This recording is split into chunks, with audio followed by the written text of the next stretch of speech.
à la jeunesse et aussi à tous ceux qui ont le droit de voter et que la paix règne toujours sur la Côte d'Ivoire et aussi sur tout ce qui se passe autour de nous. Restez sereins.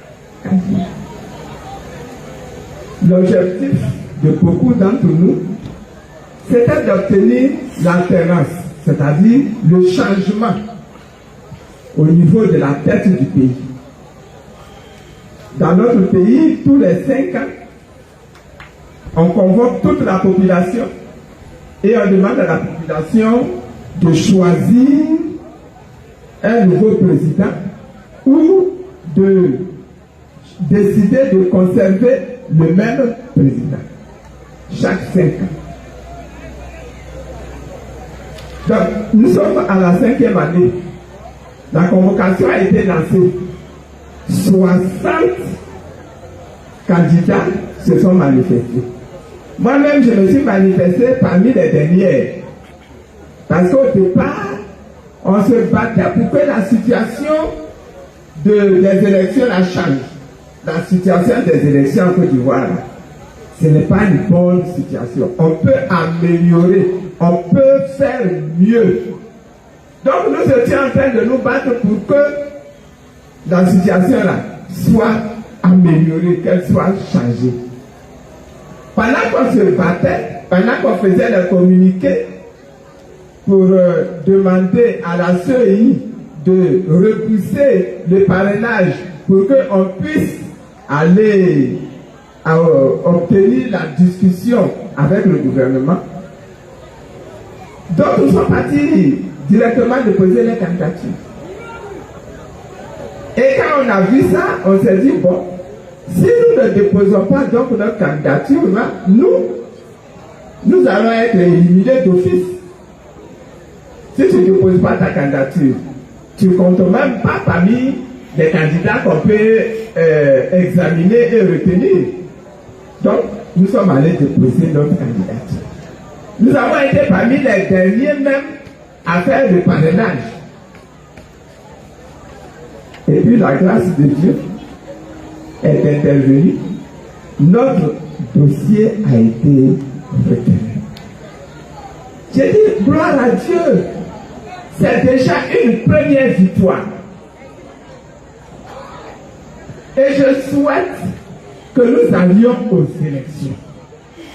Parce que je pense, comme Blé lui-même l'a dit tout à l'heure, je pense qu'à ces élections-là, on peut gagner.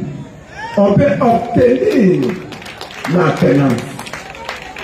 On peut changer les choses.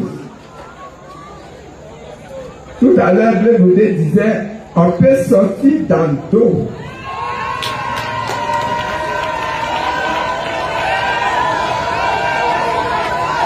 Et je dis, on peut sortir dans l'eau. Et il y a des chances même qu'on sorte dans l'eau.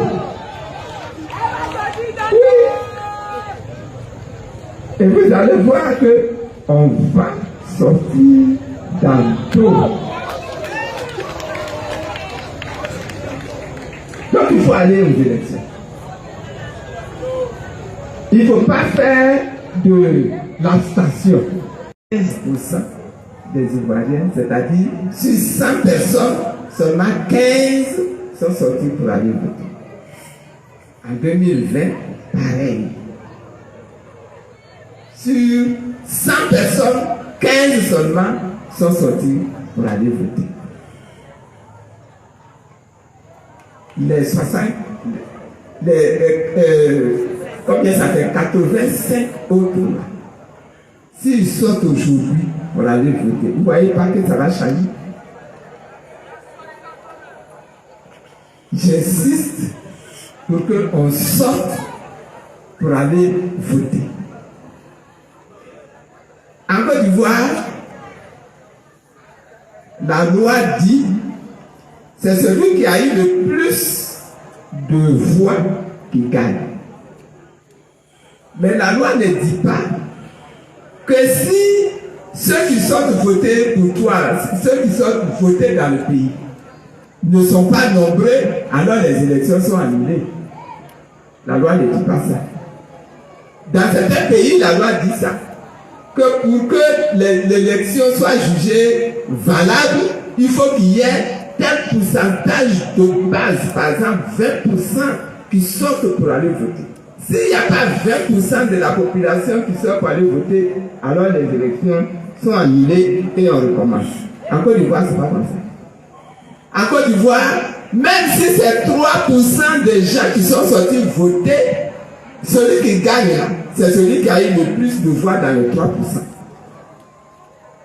Donc il faut sortir pour aller voter parce que quand il y aura les élections, le résultat va proclamer là. Celui qui a gagné, ce sera définitif.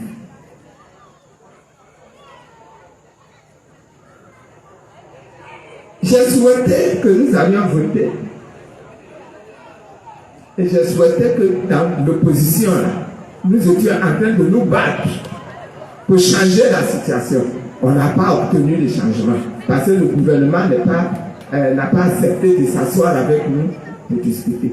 Comme il n'a pas accepté, le dernier pion qu'on peut utiliser pour le faire quand même là, c'est le vote. Utilisons-le et sortons pour aller voter. Il y en a qui me disent si tu vas voter, c'est comme si, comme tu es faible, et puis que tu es femme, et puis que tu n'as pas beaucoup de moyens, c'est comme si tu t'en vas accompagner de la candidature de M. Alassane Ouattara. Et à force de dire ça, il y en a qui ont fini même par affirmer que donc elle est là pour accompagner la candidature de M. Alassane Ouattara. Ah, je voudrais dire que je n'accompagne personne. Je n'ai jamais accompagné quelqu'un. Ce n'est pas aujourd'hui que je vais accompagner quelqu'un. Quand je mets le pied quelque part, c'est parce que je pense que c'est possible et que c'est bien. Aller aux élections, ne pas laisser le M. Alassane seul comme candidat, c'est bien. Il faut aller aux élections. Il faut le confronter. Et il faut remporter à la loyale les élections. En sortant nombreux pour voter. Il y en a qui disent que Alassane m'a donné 6 milliards. Ah, frère, si Alassane me donne 6 milliards, mais n'attendez. Parce que c'est l'argent du pays. Mais il ne m'a pas donné 6 milliards. Ceux qui disent ça là, c'est ceux qui veulent vous décourager pour que vous ne sortiez pas pour aller voter. Parce qu'ils savent que si on ne sort pas pour aller voter, on va donner la victoire à Alassane. Donc, si quelqu'un vient vous dire, on lui a donné l'argent,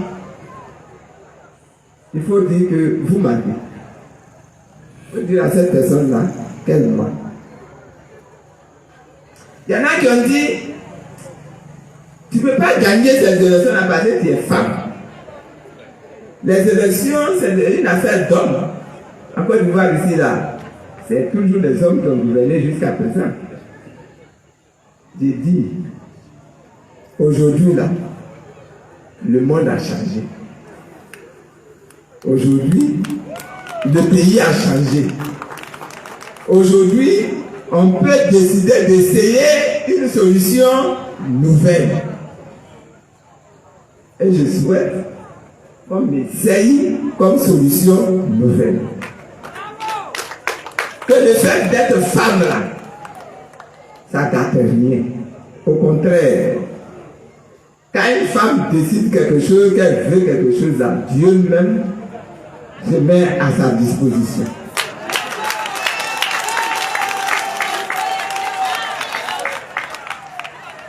Et puis, tout à l'heure, Blaise a dit, hein, de plus en plus, des femmes qui arrivent au pouvoir, elles sont nombreuses. Hein.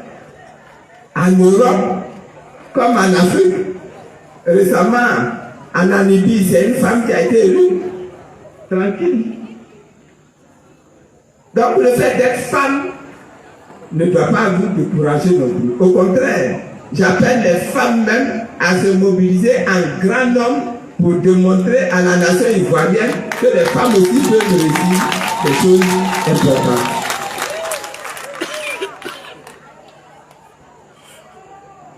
Devant vous, je voudrais remercier d'autres partis politiques qui ont cru aussi à moi et qui pensent que cette candidature-là peut réussir et même va réussir. Remercier votre fils Blé Bouté.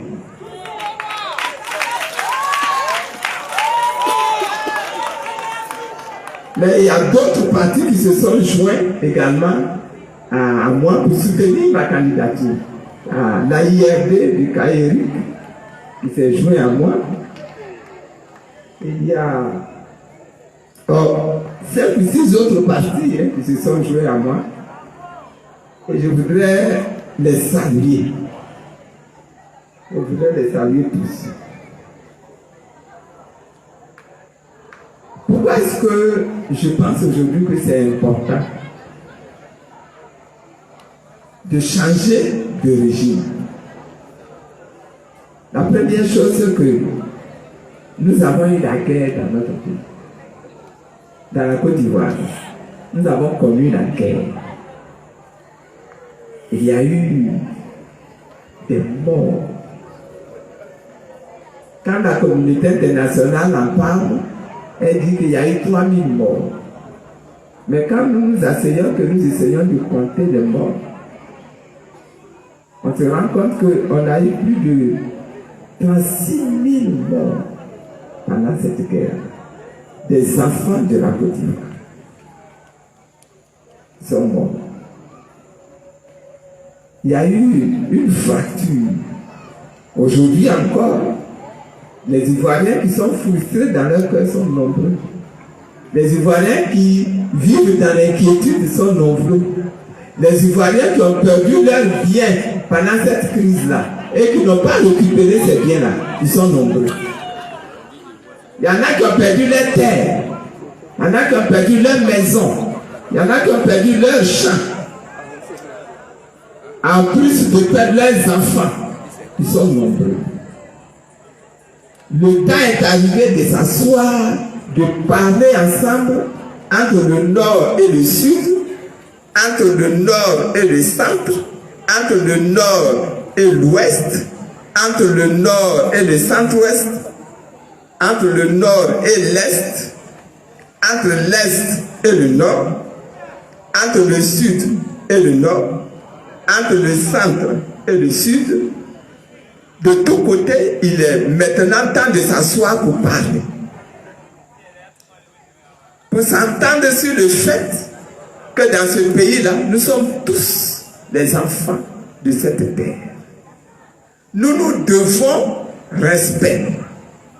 Nous nous devons amour, affection, fidélité. Nous nous devons attention.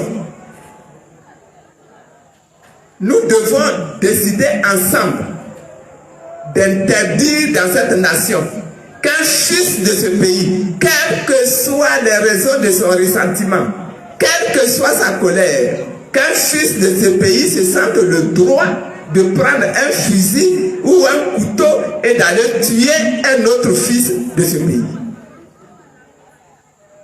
Nous devons ensemble signer ce pacte-là. C'est ça que j'appelle la réconciliation. Que ceux qui ont souffert pendant cette crise, qui ont perdu pendant cette crise, qu'ils aient la force de pardonner à ceux qui les ont fait souffrir. Moi, j'ai souffert pendant cette crise. J'ai perdu pendant cette crise. J'ai perdu mes biens pendant cette crise. J'ai perdu ma dignité pendant cette crise. J'ai perdu ma liberté pendant cette crise. J'ai perdu mon époux pendant cette crise.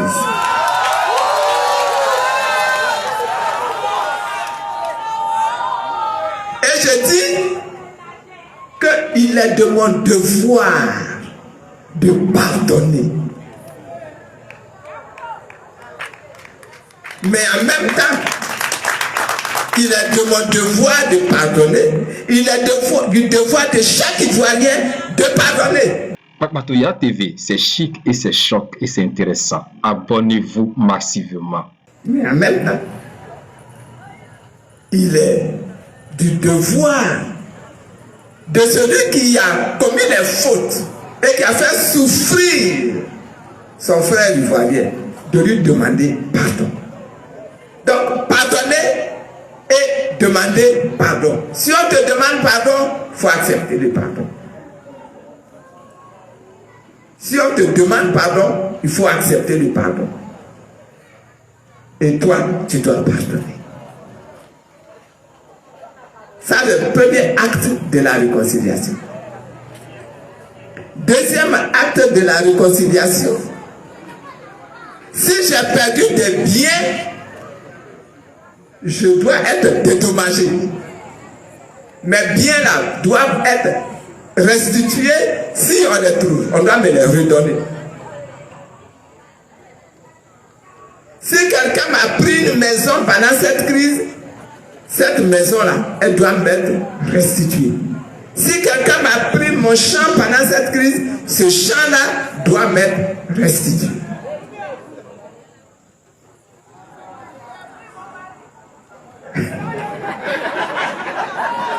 On va laisser le mari.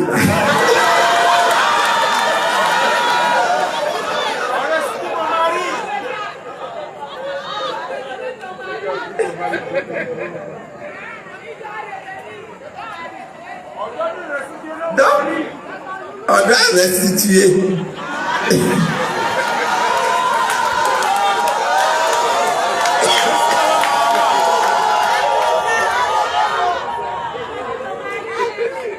On a eu des morts pendant cette crise. Ces morts-là, il faut leur rendre hommage. Il faut qu'on travaille ensemble pour savoir comment on va rendre hommage à nos morts. Est-ce que c'est un bâtiment qu'on va leur construire comme une stèle, comme un bâtiment souvenir où on va mettre tous leurs noms alignés? Je suis allé en Israël, j'ai vu qu'ils ont fait ça là-bas. Je suis allé aux États-Unis, j'ai vu également qu'ils ont fait ça là-bas. Et donc, la réconciliation là, c'est quelque chose qui est incontournable.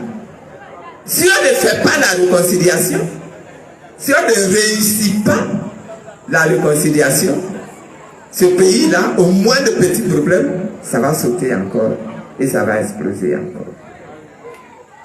C'est la première mission que je souhaiterais qu'ensemble, nous acceptions de réaliser. Réaliser la réconciliation. C'est pour ça que je l'appelle mon premier pilier, n'est-ce pas, de mes objectifs. Le deuxième pilier, c'est ce que j'appelle la transformation. Nous sommes un pays, nous sommes un peuple, nous avons une économie, nous avons un développement. Mais quand nous produisons dans nos champs les produits qu'on appelle de l'agriculture pérenne, le café, le cacao, l'anacarde, même le coton, les VA, les palmiers à huile, nous récoltons et puis nous vendons ça brut. Pendant des années, on ne pouvait pas faire autrement. Parce que dans les lois qui ont été signées avec nos chefs d'État au moment des indépendances là, de 1960, il nous était interdit même sur notre sol là de poser des usines pour faire travailler les gens ici. Tout devait être vendu aux étrangers. Mais aujourd'hui, les choses ont évolué, nos sentiments ont évolué, notre mentalité doit évoluer. Donc notre économie également doit évoluer. Je vous propose que pour l'économie de notre pays, là, que nous basions notre économie, non plus sur l'agriculture, mais sur l'industrialisation. On va produire toujours. Hein. L'agriculture aura toujours sa place. Hein. Mais ce qui est produit doit être transformé. Ce qui est produit même dans nos mines. Par exemple, nous produisons ici du pétrole. Le pétrole, là, on n'a qu'à le transformer. Ici, là, on produit beaucoup d'or. L'or, là, on n'a qu'à le transformer. Nous avons à l'ouest, là-bas, dans la région de Mans, etc., nous avons des montagnes qui sont constituées de pierres qui permettent de fabriquer du fer. Au lieu que les gens viennent casser pour prendre pour partir chez eux, on n'a qu'à transformer. Quand on transforme ça, ça nous permet d'avoir du travail pour nos enfants. Et ça permet qu'à l'école même, on forme nos enfants à la transformation de ces produits-là. Du coup, l'école même aussi doit changer. Le temps où on allait à l'école, CP1, CP2, 6e, 3e, BPC, terminal, bac, on dit enseignement général, et puis ton papa payé, et puis tu sors de là, rien, tu n'as aucun métier.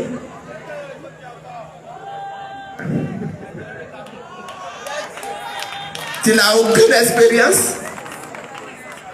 Et même ceux qui sont dans l'enseignement technique, les écoles sont tellement peu nombreuses et tellement inadaptés que quand ils sortent de là même, ce qu'ils ont appris là, ils ne peuvent même pas utiliser ça, ils ne peuvent pas trouver du travail avec ça parce que c'est déjà dépassé. Il faut réformer complètement l'école pour que l'enseignement technique commence dès la 6e. Et que ceux qui vont prendre l'enseignement technique dès la 6e, ils vont progresser eux aussi jusqu'à devenir ingénieurs à l'université s'ils sont forts. Et ceux qui vont aller dans l'enseignement général, eux aussi ils vont faire l'enseignement général jusqu'à l'université, mais en même temps qu'ils font l'enseignement général, ils apprennent des métiers, etc., des professions. La jeunesse en Côte d'Ivoire, là, aujourd'hui, là, je vous aime bien, hein, Blé-Goudé. D'ailleurs, toi, tu n'es même plus jeune, et puis tu es là, tu nous fatigues. La jeunesse en Côte d'Ivoire, là, elle a besoin d'être reprise en main pour la grande part. Ce n'est pas de sa faute, hein, parce qu'il y en a beaucoup qui sont allés à l'école et puis qui sont retrouvés au chômage, ils ne font rien, ils passent leur vie, ils gaspillent leur vie comme ça, au village ou en ville, ils n'ont rien à faire. On va faire ce qu'on appelle ici le service civique. Avec le service civique, ils vont pouvoir apprendre un métier, mais ils vont pouvoir participer au développement même du pays. Quand on va les prendre pour aller construire les écoles primaires, n'est-ce pas, dans les villages, construire les centres de santé dans les villages, faire l'entretien des routes dans les villages et dans les villes, construire des bâtiments pour l'administration, pour le sous-préfet, etc., etc., etc. Ils vont donc se rendre indispensables, on va les rendre indispensables pour le développement du pays. Papatoya TV. À l'école, on aura également ce qu'on appelle le service militaire obligatoire. Tu vas à l'école, mais il faut que tu apprennes à aimer ta nation, à aimer ton pays, à dépenser pour ton pays, à prendre des risques pour ton pays, à transpirer pour ton pays. Le service militaire va permettre de reprendre en main tous les jeunes, mais également dès l'enfance, n'est-ce pas? Pour que lorsque le jeune atteint l'âge d'intégrer la société, il est armé, il est formé, il est expérimenté et il a une âme qui est bien bâtie parce que toutes les valeurs de la nation là sont rentrées dans son âme.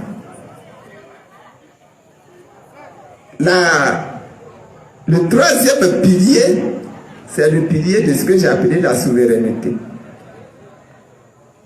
Nous avons un défi en Afrique, en Côte d'Ivoire et en Afrique. C'est que pendant des siècles, nous là, on a été des peuples colonisés, des peuples transformés en esclaves, de sorte que tout ce que nous faisons, nous le faisons par rapport aux intérêts des autres. Et nous ne nous en rendons souvent même pas compte. Il faut que nous renversions cela pour que désormais, quand je prends une décision politique, ce soit en rapport avec l'intérêt de mon pays. Et non pas l'intérêt d'une autre puissance qui me guide, qui me conduit et qui me fait faire, n'est-ce pas, ce qu'elle fait. Donc, souveraineté au niveau économique, ça va nous obliger à tisser de bonnes relations avec les pays voisins pour organiser la force, la sécurité ensemble, le développement ensemble, la production ensemble. Souveraineté diplomatique. Quand on aura un problème à traiter, on ne va pas courir d'abord pour aller demander l'autorisation de comment je peux dire ça, un tuteur qui est dans un autre pays et qui est considéré comme plus fort que moi, donc c'est lui qui doit m'indiquer ce que nous devons faire. Pakpatoya TV, c'est chic et c'est choc et c'est intéressant. Abonnez-vous massivement. Ce que je dois faire. Donc, la souveraineté. Voici les trois piliers que je vous propose. Je récapitule. Réconciliation, transformation de toute notre économie et souveraineté. Une fois que ça c'est bien clairement exprimé, je peux vous dire que la Côte d'Ivoire, aujourd'hui, on nous la présente comme un beau pays. Et je vous dis, la Côte d'Ivoire belle, c'est bien. Mais des Ivoiriens heureux dans leur pays, c'est mieux.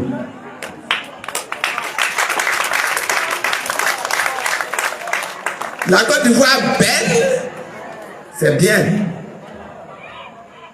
Mais des Ivoiriens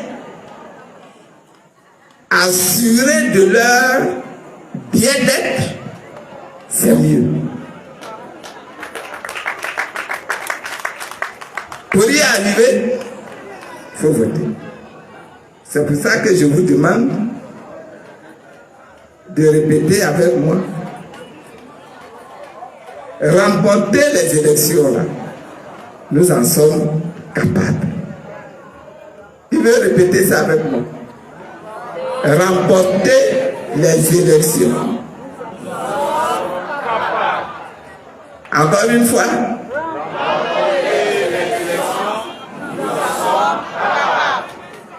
Je voudrais que ça rentre dans votre esprit et dans votre cœur et dans votre ventre. Donc je vais me lever pour qu'on répète ça ensemble. Pakpatoya TV, c'est chic et c'est choc et c'est intéressant. Abonnez-vous massivement. Remporter des élections, nous en sommes capables.